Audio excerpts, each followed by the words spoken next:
Bismillahirrahmanirrahim. Assalamu alaikum. So today we're going to start a new topic, water.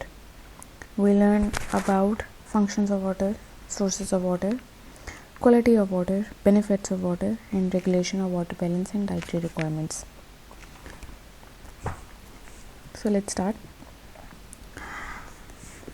Water is essential for life, as we all know that we cannot really survive without water. A person can only survive for a few days without water, but a person can survive without food for about a month. So that really shows its importance. Water constitutes about 60% of a weight of an adult man. तो इतना ज़्यादा तकरीबन wait का 60% wait जो है वो अच्छा खासा वेट होता है. तो हमें उसी से अंदाज़ा हो जाता है कि हमें पानी की कितनी ज़्यादा ज़रूरत है. वाइल वुमेन उनका तकरीबन 45 से 55% वेट जो है वाटर होता है. ऐसा इसलिए है, थोड़ा सा डिफरेंस मैन और वुमेन में, वो इसलिए है क्योंकि जो वुमेन होती हैं उनकी बॉडी में फ़ैट ज़्यादा होता है. फ़ैट इसलिए ज़्यादा होता है because it helps in the body curves. जितने भी बॉडी के कर्व्स हैं वो सारे के सारे, जैसे मेमोरी ग्लैंड्स हैं, थाइज़ हैं आपके, वो सब के सब जो बॉडी कर्व्स बनने होते हैं नेचुरली जो वुमेन में होते हैं वो फ़ैट की वजह से बनते हैं. तो नेचुरली वुमेन में मेन के कंपैरेटिवली फ़ैट ज़्यादा होता है. लेकिन अगर हम फ़ैट को देखें तो फ़ैट की जो नेचर है उसमें fat comparatively to muscle fat ज़्यादा ड्राई होता है. उसमें पानी की इतनी ज़्यादा गुंजाइश नहीं होती. एज़ यू ऑल नो कि fat is not really water soluble, तो इसीलिए फ़ैट ज़्यादा ड्रायर होता है कंपैरेटिवली टू मसल. फ़ैट में तकरीबन आपका 20% वाटर होता है बॉडी का, जबकि मसल्स में 75% होता है बॉडी का वाटर.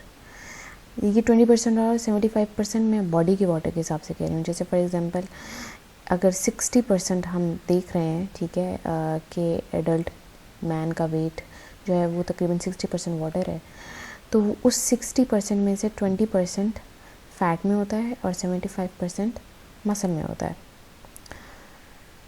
फिर उसके अलावा बेबीज़ जो हैं उनके अंदर ज़्यादा वाटर होता है एज़ कंपेरेटिवली टू अडल्ट्स. और फिर इसी तरीके से एल्डरलीज़ में स्लाइटली पानी जो है बॉडी में कम होता है एज़ कंपैरेटिवली टू एडल्ट्स. ऐसा इसलिए होता है क्योंकि बेबीज़ की एक तो किडनीज़ प्रॉपर्ली अभी नहीं बनी हुई होती हैं, अभी वो ग्रो कर रही होती हैं, तो इस वजह से भी उनकी किडनीज़ प्रॉपर्ली वाटर कंजर्व नहीं करती हैं और बहुत जल्दी एक्सक्रीट हो जाता है वाटर. दूसरी बात यह है कि बेबीज़ का मेटाबॉलिक रेट बहुत ज़्यादा हाई होता है.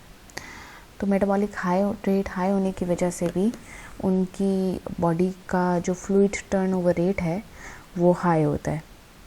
देन एल्डरली का जो वेट है वो वाटर वेट कंपैरेटिवली इसलिए लेस होता है क्योंकि अक्सर औकात ऐसा होता है कि एज के साथ साथ एडिपोज टिश्यू भी बॉडी में बढ़ना शुरू हो जाता है.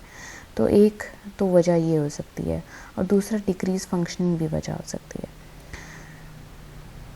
फिर इसी तरीके से अब अगर हम देखें कि जितना भी बॉडी में पानी है वो कहाँ पाया जाता है, तो ज़्यादातर पानी पाया जाता है सेल्स के अंदर. उसको हम कहते हैं इंट्रासेल्युलर फ्लूइड. जैसे कि हमारे साइटोप्लाज्म वगैरह हैं उनके वो जो है सेल एक्वस जेल्स जो सॉल्यूशन होता है उनका वो वाटर से मिलके बना हुआ होता है. जबकि 45% वाटर हमारा हेल्ड होता है एक्स्ट्रा सेलुलर फ्लूइड में. ठीक है, तो ये चीज़ हमने ज़हन में रखनी है कि 55% सेल्स के अंदर होता है और 45% एक्स्ट्रा सेलुलर फ्लूइड में होता है. हमारी सारी बॉडी सेल से मिलके ही बनी हुई है. सब मसल्स में सेल हैं हमारी बॉडी की ऑर्गन्स वगैरह में सेल्स हैं. ठीक है, और फिर उसके अलावा जो एक्स्ट्रा सेलुलर फ्लूइड है वो सारा का सारा फ्लूइड वो होता है जो हमारी नर्व्स में और लिम्फेटिक वेसल्स में फ़्लो कर रहा है. तो जो ब्लड है हमारा वो एक्स्ट्रा सेलुलर फ्लूइड है. एक्स्ट्रा सेलुलर फ्लूइड में से जो एक सिर्फ ब्लड है वो तकरीबन 7.5% उसके अंदर बॉडी का वाटर होता है। तो ये आपने रेशियोज़ थोड़ी सी याद रखनी है। मैन जो है उसके अंदर तकरीबन 60% वेट वाटर होता है, वुमेन में तकरीबन 55 या 45% वेट वाटर होता है। ऐसा इसलिए है क्योंकि जो बॉडी में फ़ैट है वो तकरीबन उसके अंदर 20% वाटर होता है, जबकि मसल के अंदर 75% वाटर होता है और वुमेन के अंदर फ़ैट ज़्यादा होता है। फिर अगर हम ये देखें कि वो वाटर का होता कहाँ है बॉडी में, वो सेल्स के अंदर होता है और एक्स्ट्रा सेलुलर फ्लूइड्स में होता है। और ब्लड के अंदर, ब्लड भी जो है as an extracellular fluid, उसके अंदर 7.5% वाटर होता है।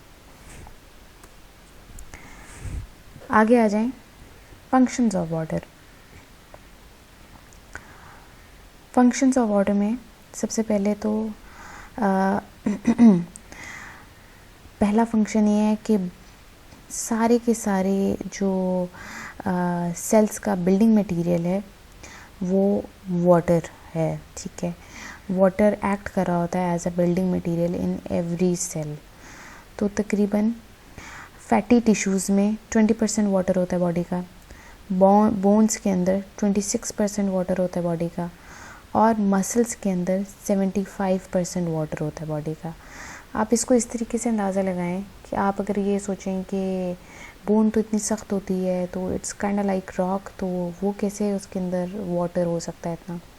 आप इस तरीके से अंदाज़ा लगाएं कि अगर आपके सामने पत्ता हो, ग्रीनरी पत्ता होता है, अगर हम उसको पत्ते को फाड़ते हैं, तोड़ते हैं, तो उसमें से ऐसे पानी नहीं निकलता, लेकिन अगर वो पत्ता पड़ा रहेगा तो आप देखेंगे कि वो बाद में बिल्कुल ब्राउन हो गया और सूख के स्केलेटल हो गया। तो वो अंदर पानी था उसके अंदर, ठीक है।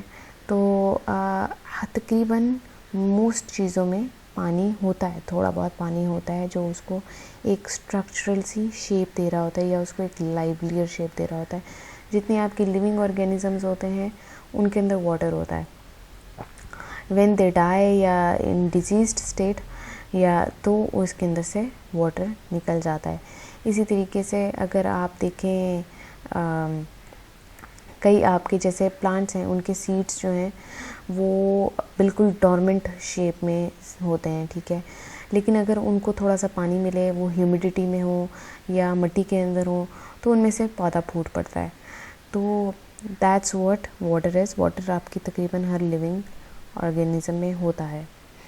तो अगर हम बॉडी को देख लें तो फैटी टिश्यूज़ 20% वाटर देते हैं, बोन्स 26% और muscles 75%। Second most important function है कि वाटर एक्ट कर रहा होता है as a lubricant in joints and between internal organs. तो लुब्रिकेंट, अब जैसे हमारी नी है, हम उठते चलते फिरते बैठते हैं, हम झुकते हैं, ऊपर उठते हैं, तो हमारी नी जो है वो सारा का सारा वेट भी बर्दाश्त कर रही होती है। अब नी में 2 जॉइंट्स होते हैं आपके, तो अगर जो है उन जॉइंट्स के दरमियान में एक आप कह लें एक लेयर सी होती है और वो फ्लूइडी सी लेयर होती है, उसके अंदर फ्लूइड भी होता है। तो वो जो लेयर होती है वो बचाती है दोनों जॉइंट्स की आपस में फ्रिक्शन से, तो इसीलिए हम इजीली वर्क कर पाते हैं, चल फिर सकते हैं। लेकिन आप देखेंगे जो कुछ बूढ़े लोग होते हैं वो चलते उठते फिरते बैठते हैं तो वो कहते हैं घुटनों में दर्द है, घुटनों में दर्द है। अक्सर ऐसा होता है कि एज के साथ साथ या फिज़िकल एक्टिविटी कम होने की वजह से या मैनी अदर फैक्टर्स, तो वो जो लेयर या होती है वो फट जाती है और या जो फ्लूइड होता है वो अंदर से निकल जाता है। इसकी वजह से जो जॉइंट्स हैं वो आपस में टकराते हैं, फ्रिक्शन होती है तो दर्द होती है। तो दैट्स तो वाटर जो है एज अ लुब्रिकेंट एक्ट कर रहा होता है। और दूसरा, इंटरनल ऑर्गन्स में भी एज अ लुब्रिकेंट एक्ट कर रहा होता है। जैसे फॉर एग्जांपल सलाइवा है, उसके अंदर वाटर होता है और saliva as a lubricant act करता है, हमारे मुंह फूड को गीला करता है ताकि वो इजीली स्वालो हो सके। इसी तरीके से हमारे कई ग्लैंड्स हैं जो म्यूकस सिक्रीट कर रहे होते हैं और इंटरनल ऑर्गन्स को लाइन कर रहे होते हैं ताकि फूड या जो भी फूड कंपोनेंट है जिस भी स्टेज पे है वो इजीली अगले डाइजेस्टिव ट्रैक्ट के पार्ट में मूव कर सके। तो उसके अंदर भी वाटर होता है। तो वाटर का काम है एज अ लुब्रिकेंट। दूसरा काम है वाटर का टू रेगुलेट बॉडी टेम्परेचर।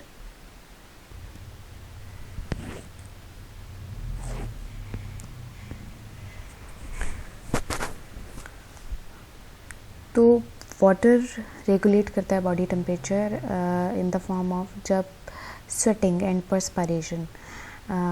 होता क्या है कि जब बॉडी बहुत ज़्यादा ओवर हीट हो जाती है तो आप इसको इस तरीके से जहन में रखें, जैसे फॉर एग्जांपल अगर आपको बहुत ज़्यादा गर्मी लग रही हो तो आप अपना और पंखा हो या एसी नहीं हो या आप कहीं बैठे हों तो आप जो है कपड़ा गीला करके अपने मुंह पे रख लेते हैं या अपना मुंह धो लेते हैं, या क्या कहते हैं, मुंह धोने से या कपड़ा गीला कर लेने से थोड़ा सा आपको ठंडक का एहसास होता है। क्यों एहसास होता है? क्योंकि जब मुंह के ऊपर से या स्किन के ऊपर से पानी इवेपोरेट करता है तो वो कूलिंग का एहसास देता है। तो यही काम बॉडी का अपना भी है कि जब बॉडी बहुत ज़्यादा ओवर हीट हो जाती है, चाहे खाना खाने की वजह से, चाहे कोई स्पाइसी चीज़ खाने की वजह से, या गर्मी की वजह से, या मैनी अदर फैक्टर्स, तो जब बॉडी बहुत ज़्यादा ओवर हीट हो जाती है तो वो क्या करती है, स्वेट के ज़रिए से बॉडी में से स्वेट निकालती है। जब बॉडी में से स्वेट निकलता है और वो कूल डाउन होता है तो आपकी बॉडी जो है उसमें से जो ओवर हीट थी वो हीट जो है स्वेट की फॉर्म में निकल जाती है, तो बॉडी थोड़ी सी कूल डाउन हो जाती है। अगर हमारी बॉडी प्रॉपरली स्वेट ना रिलीज़ करे तो आपको कई बीमारियां हो जाती हैं और बॉडी प्रॉपरली वर्क नहीं कर पाती। ये चीज़ जो है या ये एक बात है जो बहुत ज़्यादा मशहूर है, जैसे हमारे यहाँ पे कुछ कॉमन बातें मशहूर हैं, ऑल्दो बेसिस उनकी कई बार ट्रुथ पे होते हैं, कई बार ट्रुथ सिमिलर केसेस पर होती हैं। There was that one person जो ऑफिस जॉब करता था और वो पूरे टाइम जो है उसको कोई बीमारी हो गई। बहुत डॉक्टर से चेक करवाया, हर किसी से चेक करवाया, तो किसी ने जवाब नहीं दिया, सब उसको प्रॉपर्ली ट्रीट नहीं कर पा रहे थे। उसके बाद वो किसी अक्लमंद दाना के पास जाता है, किसी होम्योपैथिक के पास जाता है, and that person tells him कि वो उसे उसकी नॉर्मल लाइफस्टाइल पूछता है। तो उसको वो कहता है कि तुम ऐसा करो, तुम ना दोपहर के टाइम दरख्त के नीचे बैठ जाओ, और वो इसी तरीके से करता है, 2-3 दिन करता है, उसके बाद उसकी बीमारी ट्रीट हो जाती है। तो उसके पास आता है, वो कहता है आपने कैसे मेरी बीमारी ट्रीट की है? तो उसे कहता है कि तुम जो है कोई तुम्हारी फ़िज़िकल एक्टिविटी भी नहीं थी, तुम एसी वाले कमरे से उठते थे, फिर उसके बाद एसी वाली गाड़ी में बैठते थे, एसी वाली गाड़ी से निकल के एसी वाले ऑफिस में बैठ जाते थे, काम करते थे, वापस आ जाते, तो तुम्हारा बहुत टाइम से बॉडी में से स्वेट नहीं निकला था, तो इस वजह से जो है तुम्हारी बॉडी जो है इम्प्रॉपर स्टेट में थी। तो ऑल्दो सच हो या नहीं हो, बट द थिंग इज़ कि sweating is important for us. तो यहाँ से अंदाज़ा लगाया जा सकता है कि आपकी जो है नॉर्मल बातों में भी अगर आम लोगों को भी ये बात पता है तो इट्स वेरी इंपॉर्टेंट, और वो इसीलिए होता है क्योंकि आपका बॉडी का टेम्परेचर रेगुलेट होता है। Next, serves as medium in which nutrients, enzymes, other chemical substances are dispersed और डिसॉल्व्ड। तो जैसे सेल्स हैं, तो सेल्स में अगर ऑर्गेनेल्स और एंजाइम्स और न्यूट्रिएंट्स एम्बेडेड होते हैं साइटोप्लाज्म वगैरह में, तो वो एक्चुअली में वाटर के अंदर इम्पर्स्ड होते हैं, डिस्पर्स्ड होते हैं या डिज़ॉल्व होते हैं। इसी तरीके से आपकी काफ़ी सारी जो फ्लूइड्स हैं या आपके काफ़ी सारे जो न्यूट्रिएंट्स हैं वो वाटर सॉल्युबल होते हैं, वाटर सॉल्व्ड स्टेट में होते हैं, तो वो वाटर के अंदर एक्चुअली डिज़ॉल्व होते हैं। तो ये एक ऐसा मीडियम है जिसके अंदर सारे न्यूट्रिएंट्स और एंजाइम्स और केमिकल सब्सटेंसेस डिज़ॉल्व्ड या डिस्पर्स्ड स्टेट में होते हैं, वो इसी मीडियम में इजीली वर्क कर सकते हैं। तो वो एक ऐसा मीडियम प्रोवाइड करते हैं जिनके अंदर ये अपनी एक्टिविटी जारी कर सकें। नेक्स्ट है, serves as a medium in which chemical reactions of cells takes place. जितने में हमारे केमिकल रिएक्शंस हैं, जैसे glycolysis, beta oxidation, TCA cycle, citric acid cycle, Krebs cycle, electron transport chain वगैरह वगैरह, तो ये सारे के सारे केमिकल रिएक्शंस जो हो रहे होते हैं एक्चुअली सेल में, वो उनके लिए भी वाटर जो है एज अ मीडियम होता है, वाटर भी उनके अंदर प्रोड्यूस हो रहा होता है या ऐड ऑन हो रहा होता है। जी अभी हम आप जब केमिकल रिएक्शंस पढ़ेंगे तो आपको ज़्यादा अच्छा अंदाज़ा होगा। It participates in chemical reactions specially the hydrolytic ones. Chemical reactions में पार्टिसिपेट करता है। अब वो सारे केमिकल रिएक्शंस जो आपकी जो केमिकल कंपाउंड्स को या न्यूट्रिएंट्स को हाइड्रोलाइज कर रहे होते हैं, ब्रेक डाउन कर रहे होते हैं। हाइड्रोलाइज का मतलब होता है hydro meaning water, lyse meaning break down. Hydrolytic इसका मतलब ये है hydro meaning water, lytic meaning break down. तो वो सारे केमिकल रिएक्शंस जिनमें या केमिकल कंपाउंड जिनकी ब्रेक डाउन हो रही होती है थ्रू हाइड्रोलाइजेशन, उनके अंदर जो है एक्चुअली वाटर पार्टिसिपेट कर रहा होता है।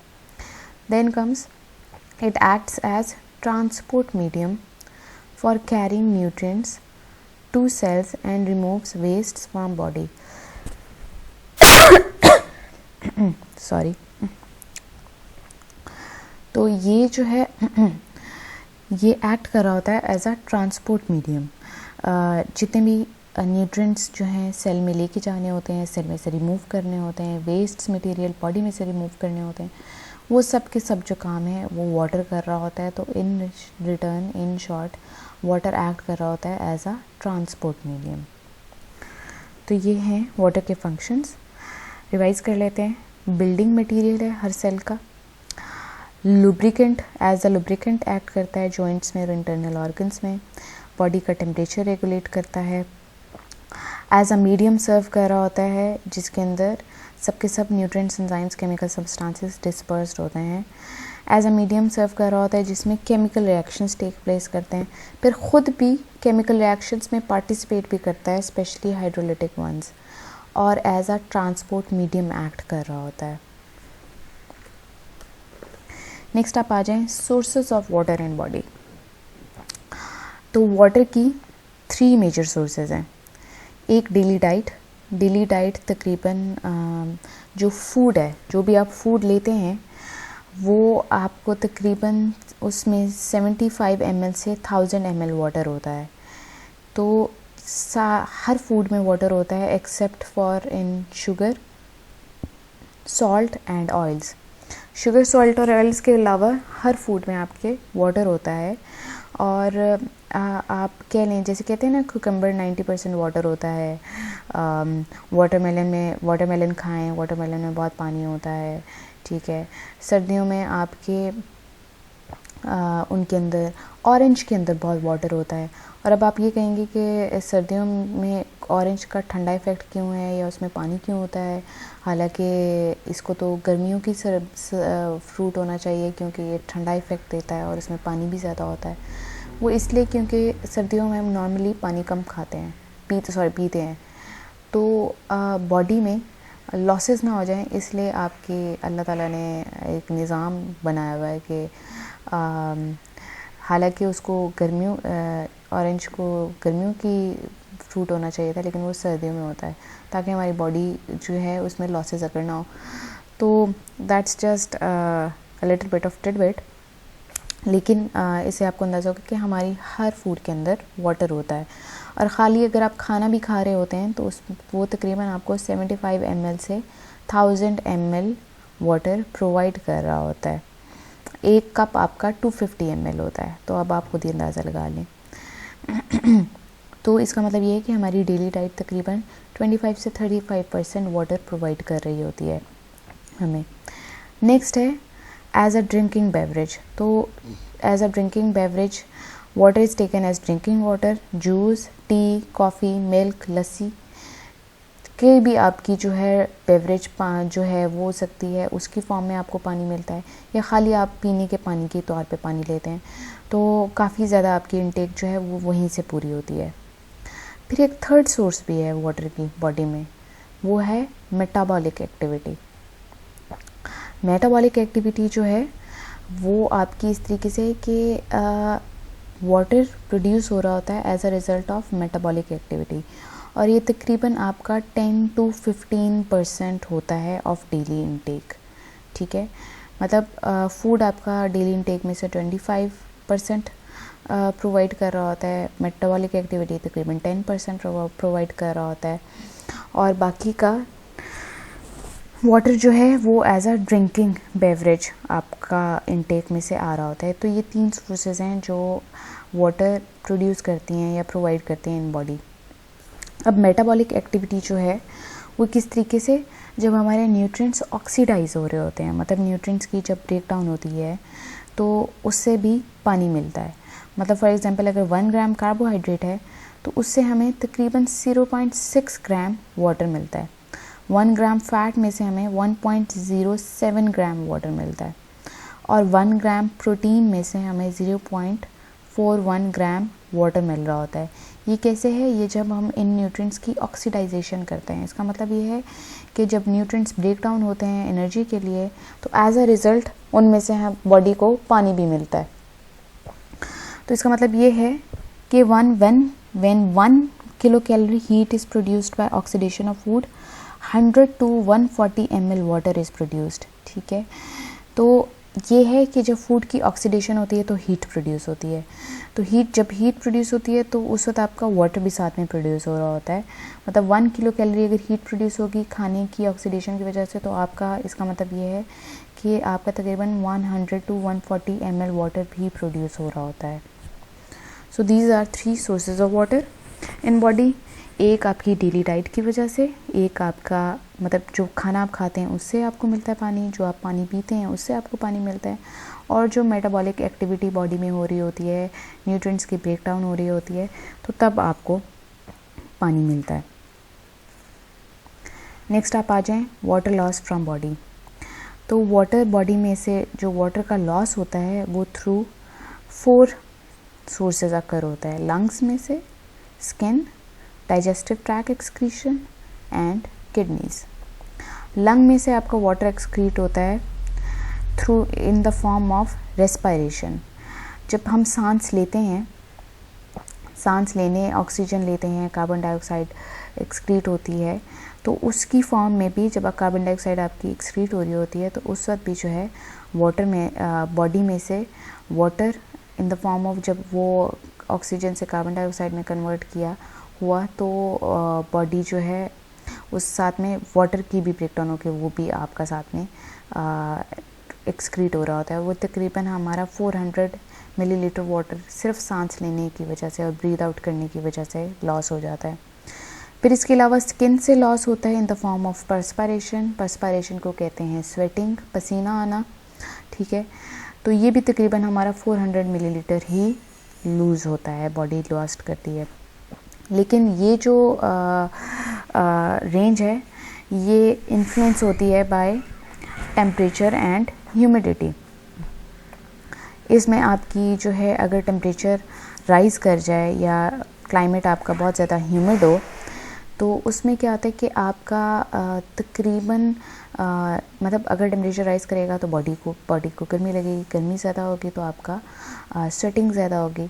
तो लॉसेस आपके तकरीबन 200 ml इन कूल क्लाइमेट होते हैं, लेकिन 4 लीटर तक जा सकता है हॉट क्लाइमेट में। तो इतना ज़्यादा फ़र्क है। कूल क्लाइमेट में आपको ऐसे स्वेटिंग नहीं होती है बॉडी की इतनी, लेकिन अगर आपका हॉट क्लाइमेट है तो उसमें तकरीबन आपका सिर्फ स्वेटिंग से ही 4 लीटर पानी निकल जाता है। लेकिन अगर आप एक फ़िज़िकल लेबरर को देखें, जो काम करने वाले मज़दूर होते हैं, वो एक तो फ़िज़िकल एक्टिविटी भी कर रहे होते हैं। फ़िज़िकल एक्टिविटी के लिए उनको ऑक्सीजन की रिक्वायरमेंट ज़्यादा होती है, उनकी ब्रीदिंग तेज़ होती है। ठीक है, फिर साथ में वो जो हैं स्वेटिंग भी हो रही होती है और हॉट क्लाइमेट में काम कर रहे होते हैं। तो इस सब की वजह से ये जो एक और उनका मेटाबॉलिक रेट भी इंक्रीज़ हुआ होता है।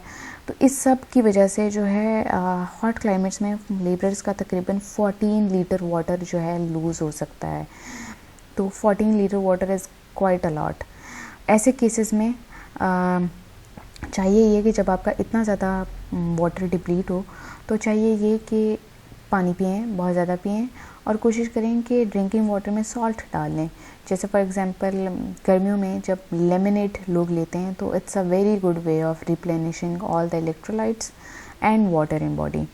तो डिहाइड्रेशन से बचने के लिए सॉल्ट, क्योंकि सॉल्ट जो है सोडियम आपका वो आपका जब स्वेटिंग होती है तो पसीने में से आपका नमक भी साथ में निकलता है, पसीना नमकीन होता है, तो स्वेटिंग में आपका वाटर के साथ सॉल्ट भी बाहर एक्सक्रीट हो जाता है, तो उसको सोडियम की बॉडी को ज़रूरत होती है, तो उसको आप कह लें कि लॉसेस से बचाने के लिए या डिफिशेंसी करोने से बचाने के लिए कि पानी में नमक डाल लेना चाहिए, जैसे लेमनेड वगैरह, जैसे आपकी स्क्वंजीन वगैरह। नेक्स्ट आपका आ जाता है digestive tract excretion. Digestive tract excretion में से वाटर लॉस होता है through in the form of faeces, आपके स्टूल्स में से। वो तकरीबन आपका 100 to 200 मिलीलीटर एक्सक्रीट होता है। फिर किडनीज़ में से वाटर लॉस होता है इन द फॉर्म ऑफ यूरिन, और वो तकरीबन 1000 से 2000 ml पर डे आपका वाटर लॉस होता है इन द फॉर्म ऑफ यूरिन। अब किडनीज़ जो हैं, किडनीज़ हर दिन तकरीबन 180 लीटर वाटर फ़िल्टर करती हैं, तो 180 लीटर जो वो यूरिन फ़िल्टर करती हैं, वाटर फ़िल्टर करती हैं, तो वो तकरीबन उतना ही फिर आपको पानी भी चाहिए होता है उसको रिप्लेस करने के लिए। काफ़ी हद तक तो आपका जो है वाटर रीफ़िल्टर भी होता है, लेकिन काफ़ी हद तक जो है वो फिर एक्सक्रीट होता है, तो वो तकरीबन आपकी अमाउंट 1000 से 2000 ml पर डे बनती है। अब लॉसेस को रिप्लेस करना है तो लिबरल अमाउंट्स ऑफ वाटर और बेवरेजेस पीने चाहिए, और अगर बहुत ज़्यादा पर्सपारेशन हो तो सॉल्ट लेना चाहिए उसको रिप्लेस करने के लिए। So this is it for today, will continue from here from tomorrow. Thank you for your concentration. अल्लाह हाफ़िज़।